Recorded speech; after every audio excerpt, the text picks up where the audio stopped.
안녕하세요. 저는 40대 주부입니다. 제가 시집와서 시댁에서 겪었던 예상치 못했던 일을 이곳에 이야기해볼까 합니다. 처음 시집와서 시어머니께 인신공격을 굉장히 많이 당했는데요. 그런 시어머니께서 지금은 제게 잘해주시고 재산도 많이 물려주셨어요. 우리 시어머니께서 마음을 고쳐먹으신 일이 있었는데 그 이야기를 한번 해볼까 합니다.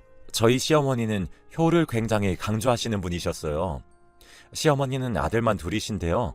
제가 큰아들과 결혼한 큰 며느리고 시동생도 결혼을 해서 중학생 아들을 키우고 살고 있습니다. 시어머니는 자식들이 효도하며 사는 게 당연하다고 여기시고 대놓고 바라시는 분이신데 이 때문에 아들 부부 내외를 좀 괴롭히시는 성향이 있으셨어요. 게다가 남을 좀 무시하는 성향까지 있으셔서 저에게 마음의 상처를 좀 많이 주셨어요. 저희 친정이 여유가 좀 없으세요. 아버지가 젊은 시절부터 열심히는 사셨는데 돈 버는 재주는 없으셨어요. 그리고 운도 좀 없으신 분입니다.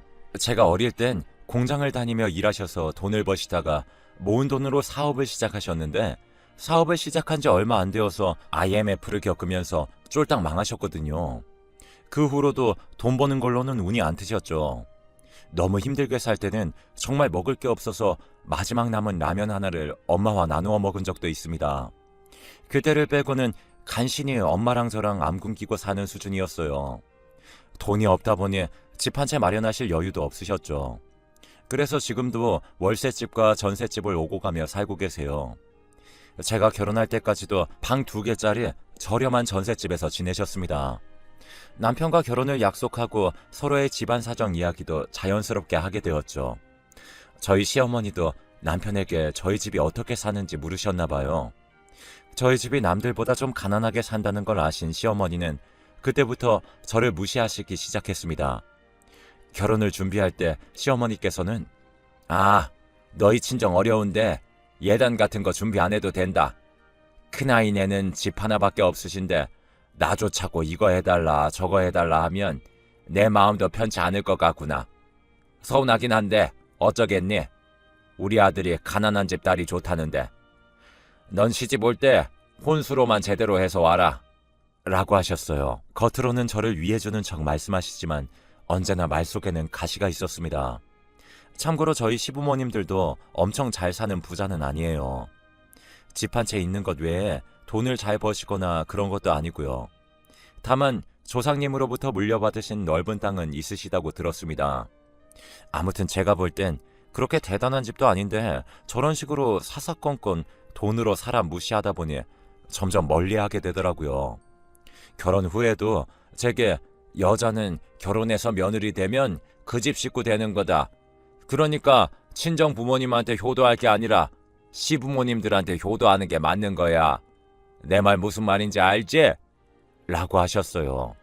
그리고 결혼 후 명절을 맞이할 때마다 선물을 받으시면 하시는 말씀은 친정에도 똑같은 거 보냈니?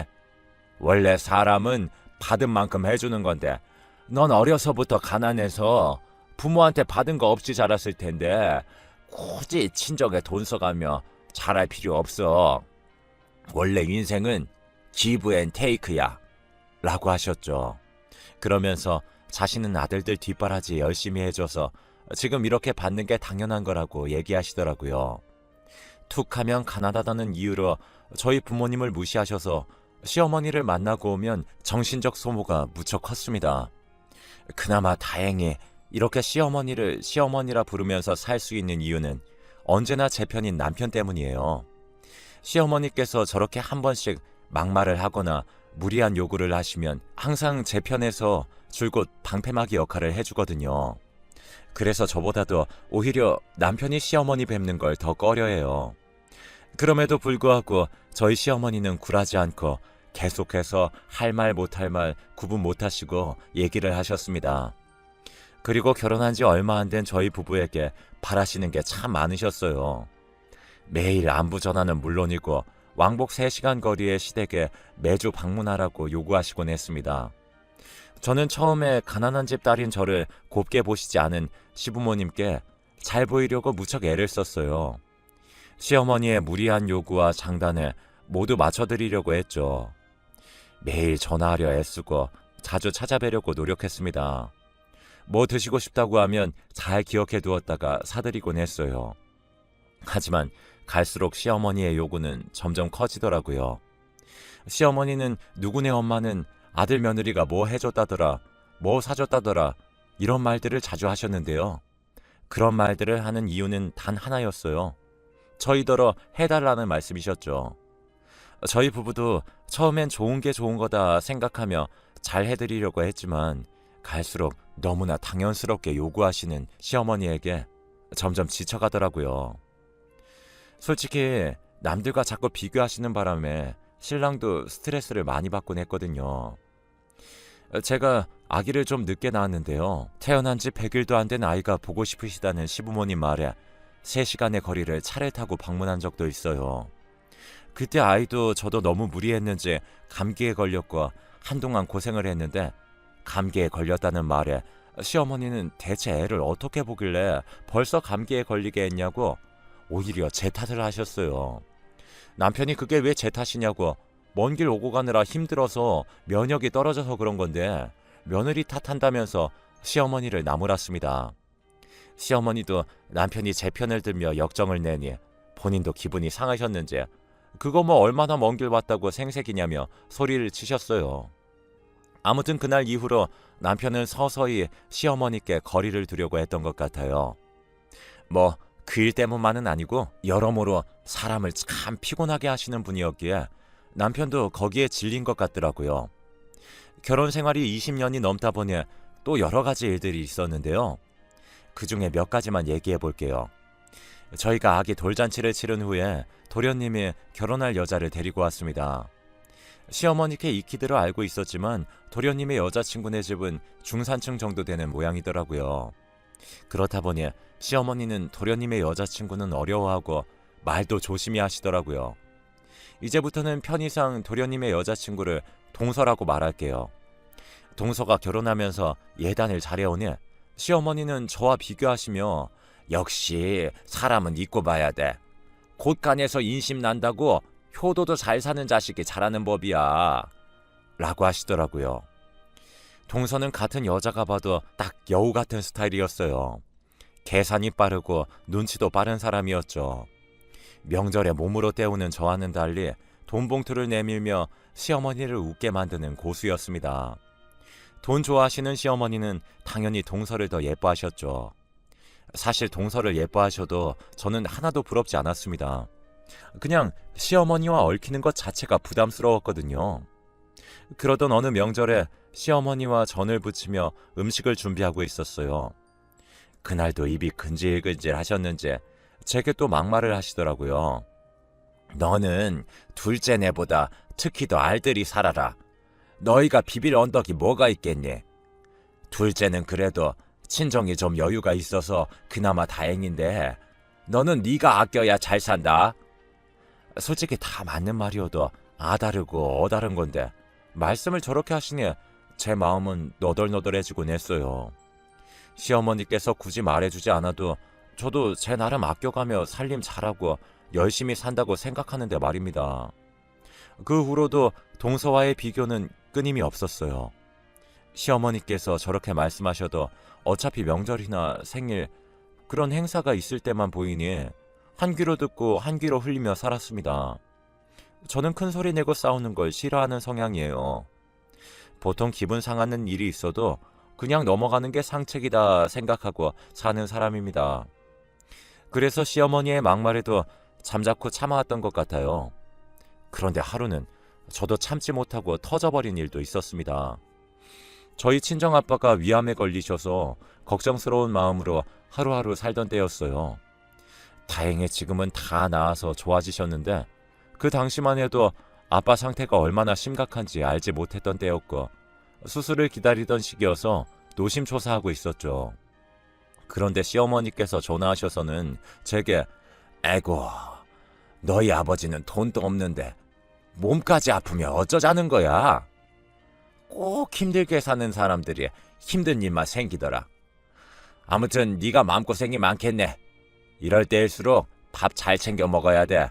너 입맛 없다고 우리 아들까지 굶기면 절대 안 된다. 그나저나 우리 아들이 벌어온 돈 그 집 병원비로 들어가게 생겼네. 아휴. 라고 하시고는 본인 할 말만 하시고는 끊으셨어요. 이걸 위로라고 하시는 건지 불난 집에 부채질을 하시는 건지 너무 화가 나더라고요. 이날 처음으로 시어머니께 화를 냈습니다.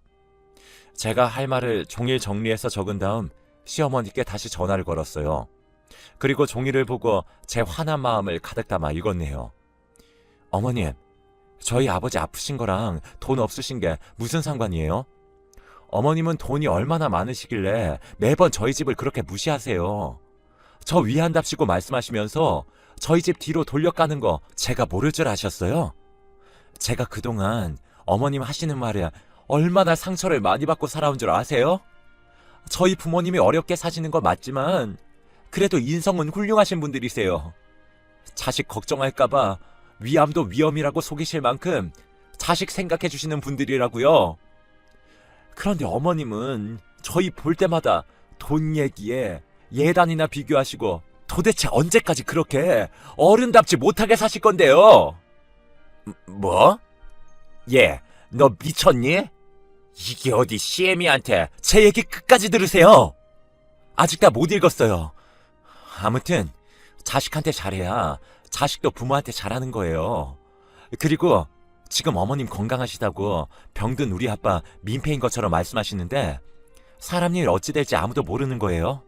인덕을 쌓아야 복을 받는다고 하는데 어머님은 인덕이 너무나 부족하시네요. 이렇게 사시는데 자식들이 효도하길 바라세요? 제발 어머님 그 못된 입 좀 그냥 쉬게 좀 놔두세요. 하고는 전화를 끊었습니다.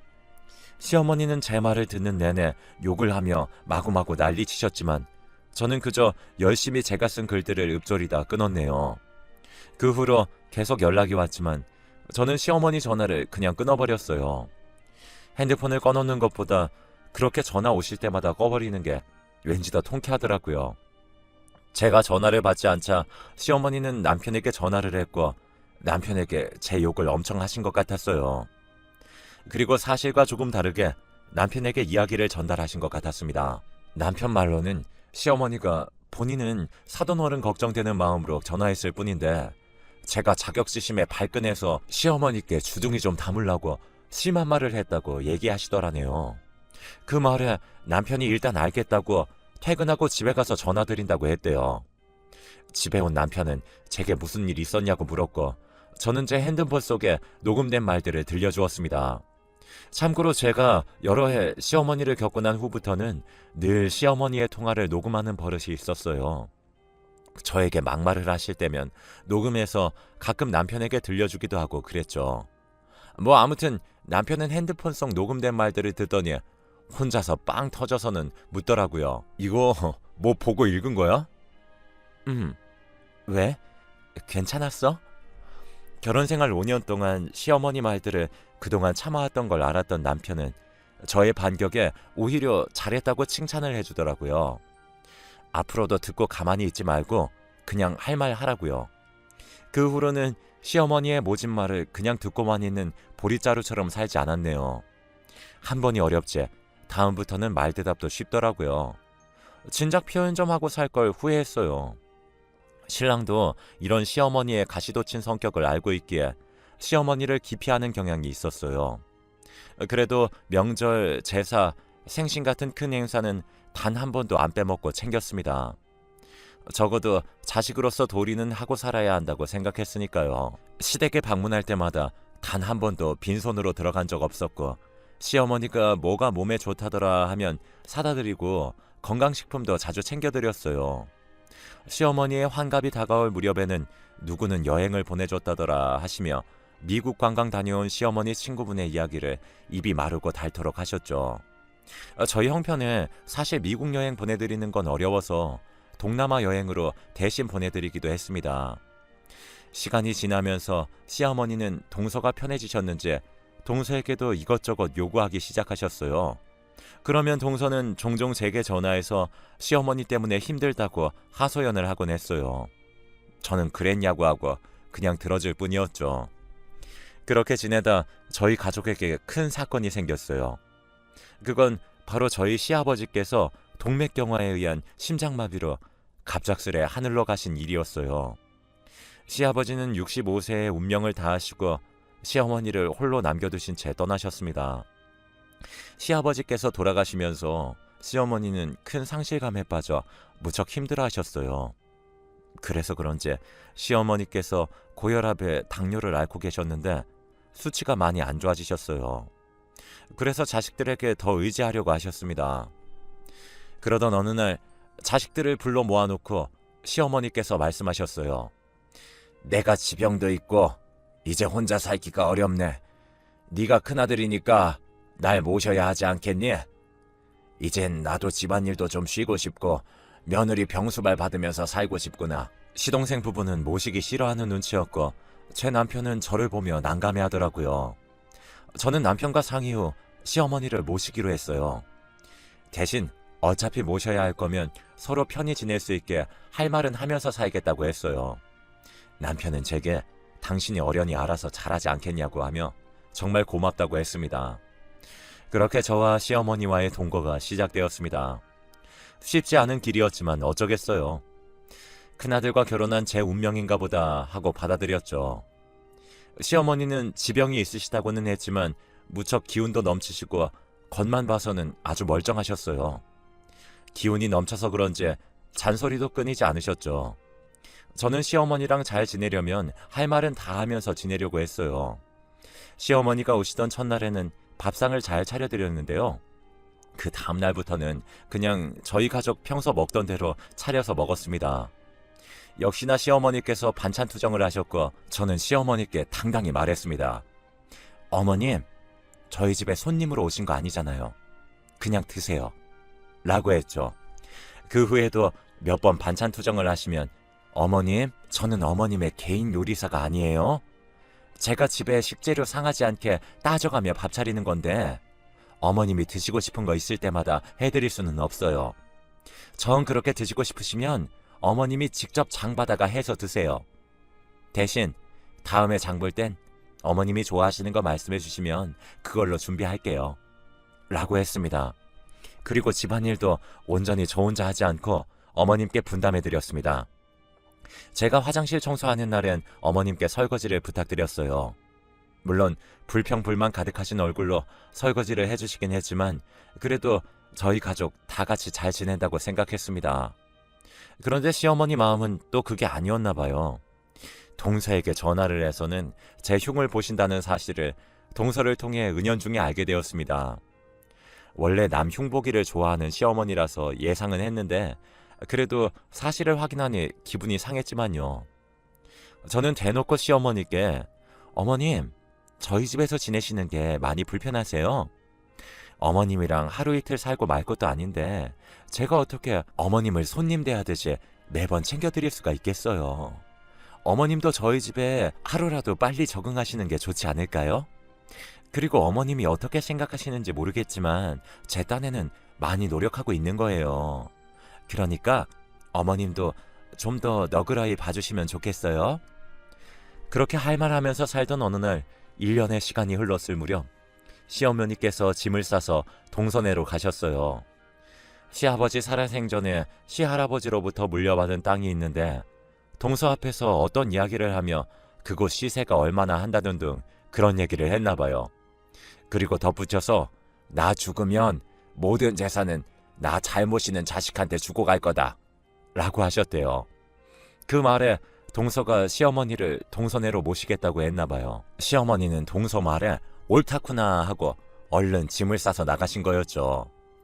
저와 남편은 너무 황당했는데 동서가 모신다니까 그냥 그러려니 했어요. 시어머니는 동서내로 간 이후 며칠간 제게 매일 전화를 해서는 동서내에서 대접받는 자랑을 하셨습니다. 큰애야, 여기서는 내가 아주 대접을 잘 받고 지낸다.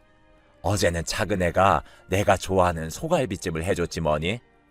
이게 얼마 만에 먹어보는 고기인지 너무 맛있어서 잔뜩 먹었더니 오늘은 한 끼도 안 먹어도 살겠구나. 그러니까 내 걱정은 하지 말라고 전화했다. 동서가 잘해준다니 다행이네요. 그런데 어머님, 당뇨 관리하시면서 적당히 드세요. 아무튼 어머님 잘 지내신다니까 저도 마음이 놓여요. 그렇게 매일같이 대접받으시면서 사시니까 좋으시겠어요. 동서 칭찬하는 시어머니의 속내를 제가 왜 모르겠어요. 동서를 칭찬하며 제가 그동안 못해줬다는 얘기를 하시는 거였죠. 그렇게 전화를 끊기를 여러 번 했는데 어느 순간부터는 시어머니의 전화가 뜸해졌습니다. 오히려 동서에게서 전화가 자주 왔죠. 내용인즉슨 힘들어 죽겠다는 이야기였네요. 형님네 계실 때도 시어머니 저러셨어요? 노인네가 늙어서 먹고 싶은 게 왜 이렇게 많은지 모르겠어요. 어제는 해물찜, 오늘은 갈비찜, 내일은 삼계탕. 아주 돌아가면서 밥상 차리느라 허리가 휜다니까요. 동서가 정말 대단하네. 나는 그렇게 매일 차려드리면 내가 오래 못 버틸 것 같아서 그냥 우리 먹던 대로 차려드렸어. 그래서 어머님이 우리 집에 계시는 거 싫어하셨나 봐. 그래도 동서가 그렇게 잘해준다니 정말 고맙네. 앞으로도 부탁해. 그렇게 한참 동서의 하소연을 들어주고 전화를 끊었어요. 그 후로도 동서는 자주 전화를 해서 하소연을 하곤 했습니다. 그런데 어느 날부터는 시어머니로부터 전화가 오기 시작했어요. 그러던 어느 날 외국에서 사시던 시백부님이 한국으로 들어오시게 되었다는 이야기를 전해 들었어요. 백부님께서 시어머니를 보러 동서내에 방문하게 되셨죠. 오랜만에 가족들이 모여서 같이 식사도 하고 담소도 나누었습니다. 그러다가 시백부님께서 할 이야기가 있다고 하시더라고요. 시할아버지께서 물려주신 땅을 처분하려고 한다고 하시면서 시부모님이 지내시던 집을 빼달라고 하셨어요. 그 말에 동서와 서방님은 어리둥절한 표정으로 시백부님 말씀을 듣고 있었어요. 알고 보니 그 땅의 주인은 시어머니가 아니라 바로 시백부님이었고, 시할아버지가 애초에 땅을 물려준 사람은 시아버지가 아닌 시백부님이었던 거죠. 그런데 시어머니는 자식들이 자신을 모시게 하려고 일부러 땅과 집이 어머님 재산인 것처럼 속이신 거였어요. 그 속임수에 동서네가 넘어간 거였죠. 동서와 서방님은 표정 관리가 안 되는지 불만 가득한 표정이었고, 시어머니는 동서와 서방님의 눈치만 열심히 보시더라고요.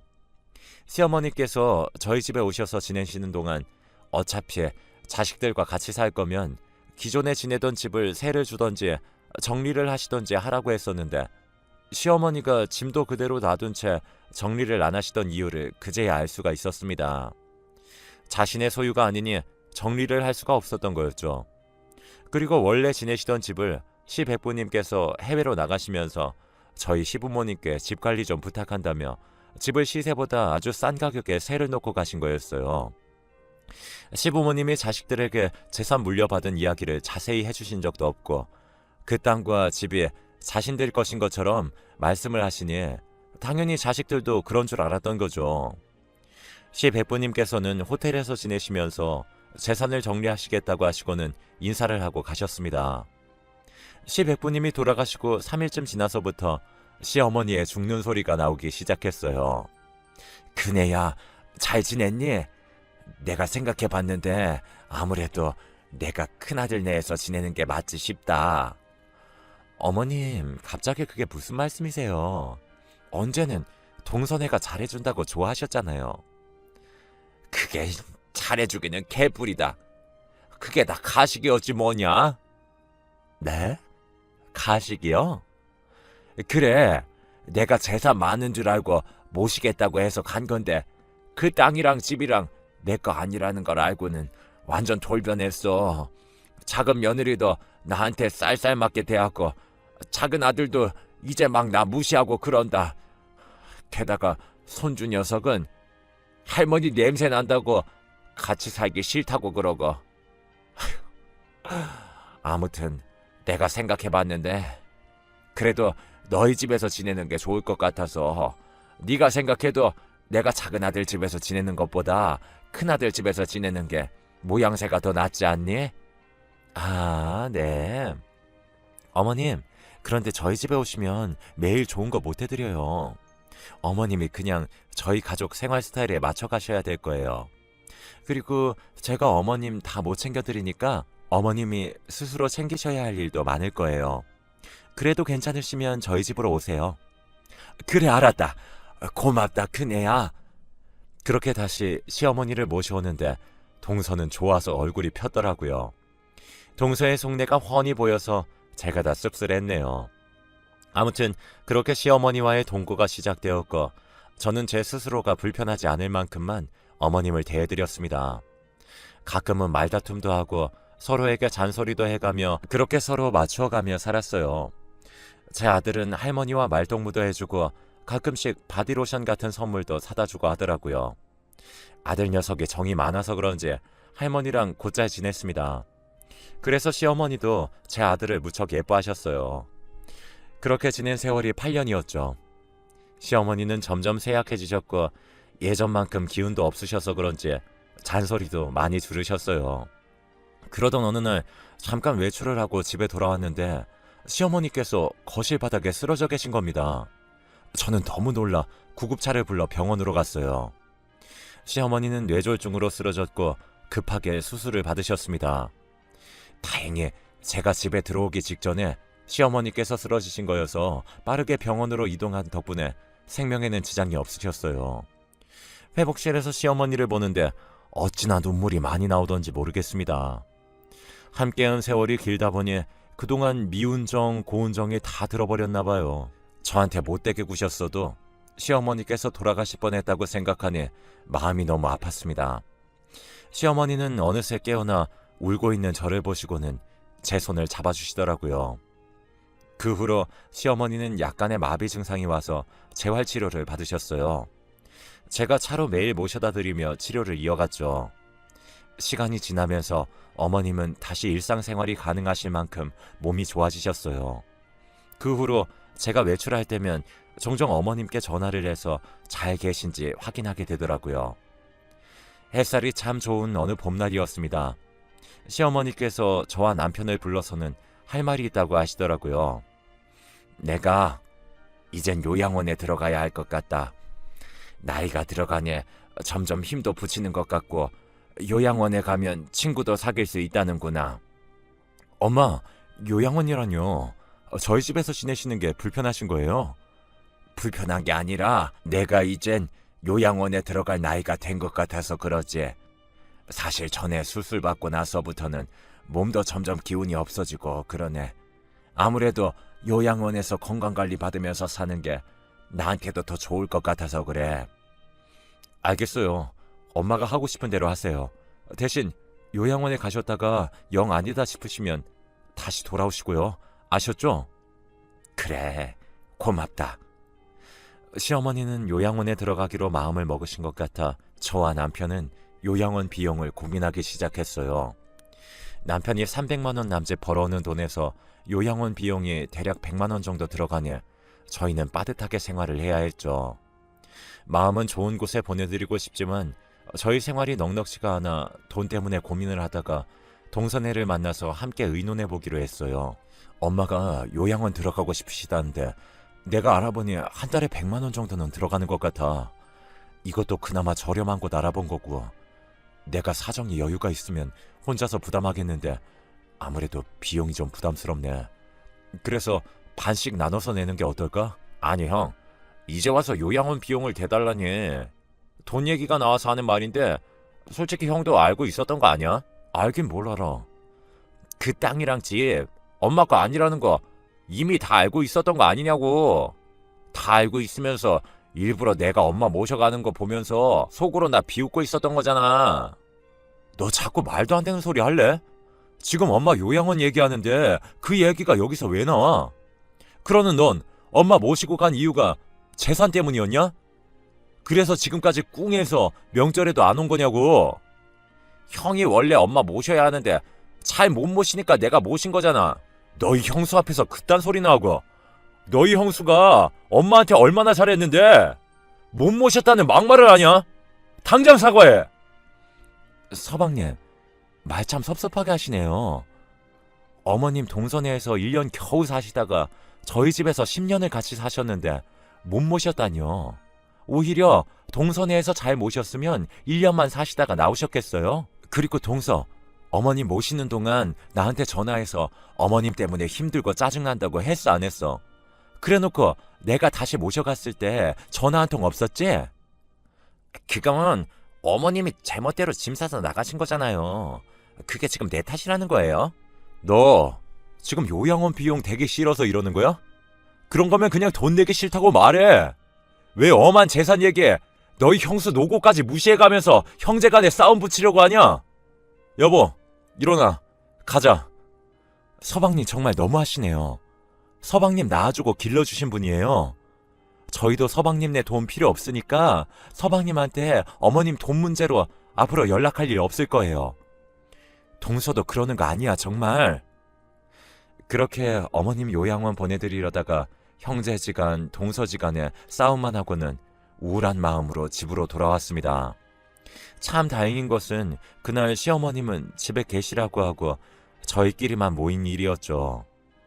저는 남편에게 그냥 우리끼리 요양원 보내드리는 걸로 하자고 이야기하고 어머님이 요양원 들어가시는 대로 제가 아르바이트를 구해보겠다고 했어요. 남편은 제게 미안해하고 고마워했죠. 그런데 그때 저희 시어머니께서 저희 방문을 열고 들어오시더니 지금 무슨 얘기를 하는 거냐고 하시더라고요. 저희가 요양원 비용 마련하는 계획을 세우는 이야기에 시어머니는 저희에게 급히 뭘 가져와 내미셨어요. 그건 다름 아닌 세월의 흔적이 묻어있는 통장이었습니다. 돈을 왜 너희들이 구하니? 10년이나 나를 모시고 살았는데 요양원 비용은 내가 마련해야지. 그리고 사실 나 돈 한 푼 없는 노인이 아니다. 이 통장도 네 시할아버지한테 물려받은 재산에 우리 부부가 그동안 아끼고 모아서 쌓아놓은 재산이야. 내가 능구렁이처럼 딱 물려받은 것처럼 허세 부려서 자식들이 나 모시게 하려고 했던 건데 어쩌다 보니 아주버님이 땅 팔러 한국 들어오시는 바람에 다 들통난 거지 뭐니. 그때만 생각하면 지금도 얼굴이 화끈하다. 뭐 그 덕분에 누가 진짜 착한 자식인지는 알겠더구나. 이제 이 돈으로 내 요양원 비용 내고 남은 돈은 너희들이 가져가라. 내가 살면 얼마나 살겠니? 인생사 다 공수래 공수거다. 그동안 내가 너한테 한 맺히게 한 게 있거든. 모두 다 잊어주렴. 어머님은 그렇게 통장과 도장을 저희에게 주시고는 방으로 돌아가셨어요. 남편과 저는 통장의 액수를 보고 너무 깜짝 놀랐습니다. 그 땅과 집, 재산만큼은 아니었지만 그래도 무척 많은 돈들이 들어있었어요. 시어머니는 며칠 후 저희 부부와 저희 아이에게 나누어 증여를 해주시고 나머지 금액은 모두 요양원 비용으로 남겨주셨어요. 어머님은 저희가 처음에 알아본 곳보다는 조금 더 좋은 요양원으로 모셨고 지금은 매주 어머님이 계신 곳에 방문하며 맛있는 것들을 싸가곤 해요. 시어머니는 그곳에서 친구들도 사귀셨다며 아직까지는 즐겁게 지내고 계신다고 합니다.